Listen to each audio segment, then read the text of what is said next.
और सभी साथियों, आप सभी को जोहार। हम लोग एक्टिविस्टों की सभा में है आज, और हर आदमी अपने में एक आग है। आज ये 2005 से लेकर 2023 तक उस कारवां से लोग जुड़े हैं, तब ये हम लोग विभिन्न जिलों के लोग आज यहाँ बैठे हैं।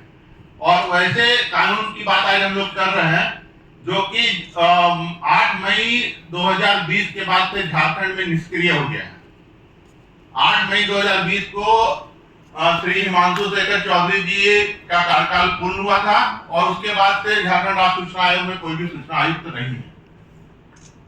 तो मैं जो चीजों को लोग जानते हैं उनको मैं रिपीट नहीं करूंगा, या जो बातें आ गई हैं उनको मैं रिपीट नहीं करता हूं, और मैं समाधान पे बात करता हूं। जैसे कि इधर से बात आई कि हमारे ऊपर केस हो जा रहा है, उससे बचाव का क्या उपाय है। आप आरटीआई एक्ट 2005 को पढ़ेंगे तो उसमें धारा 21 लिखा हुआ है स्पष्ट कि अगर सद्भावपूर्ण आपने कोई कार्य किया है तो उस पर आपको वाद से भी संरक्षण है।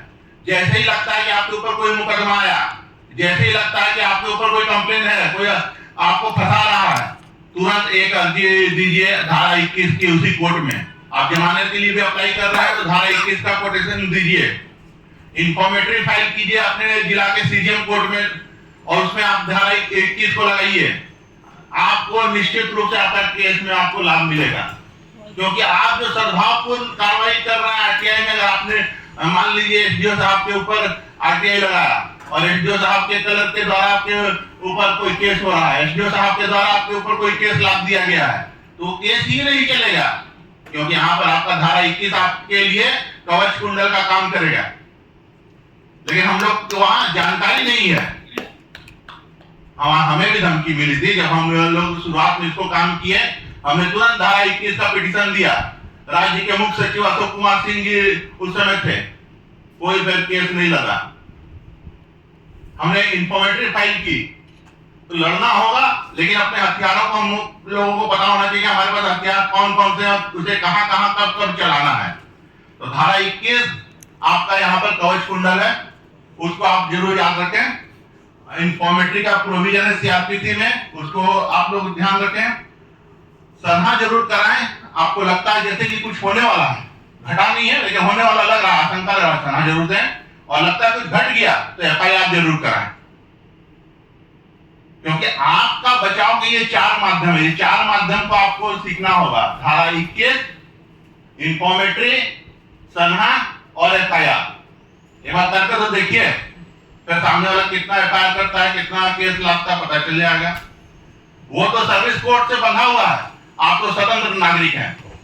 आपके लिए तो पूरा भारतीय संविधान का भाग 3 खुला हुआ है, जो आपका मौलिक अधिकार है, जिसके लिए उच्च न्यायालय को अनुच्छेद 226 और सर्वोच्च न्यायालय में आप डायरेक्ट जा सकते हैं, अनुच्छेद आपको वहां पर 32 मिला हुआ है। तो इतना अच्छा प्रोविजन किया हो, लेकिन उसको जानना होगा, उसको पढ़ना होगा।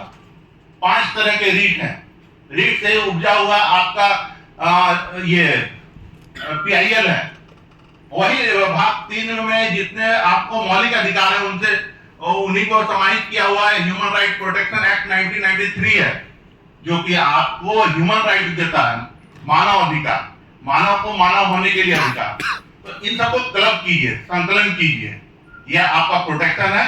मुझे लगा कि इसे बताना चाहिए साथियों को, क्योंकि वो फील्ड में काम कर रहे हैं।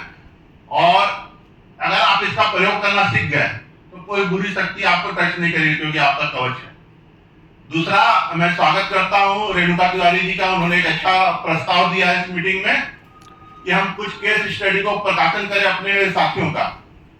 तो कई केस स्टडी आया, तो इन्होंने अपना वो प्रस्ताव रखा है, मैं इनका समर्थन करता हूं कि हम लोग उसको एक बुक के रूप में लेके आए, तो वो एक समाज के लिए इनिशिएटिव होगा। क्योंकि आज सूचना का अधिकार अधिनियम 2005 को 18 साल हो गए, वो वैधता प्राप्त कर लिया है अपना, अब वो व्यस्त हो गया है।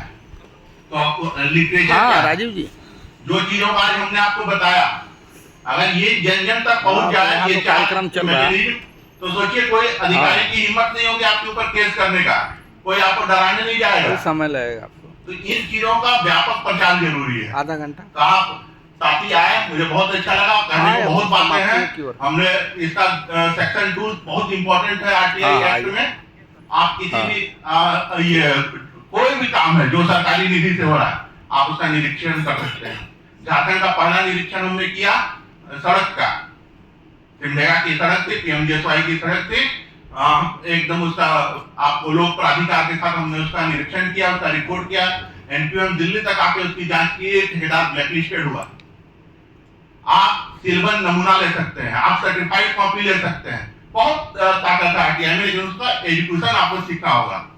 उसको थोड़ा ढंग से पढ़िए और अपने लोगों से चर्चा कीजिए और नई पीढ़ी को तैयार कीजिए, क्योंकि हम इस लाइन पे आ गए हैं और अब हम भ्रष्टाचार को बर्दाश्त नहीं कर सकते हैं, कुव्यवस्था को बर्दाश्त नहीं कर सकते हैं।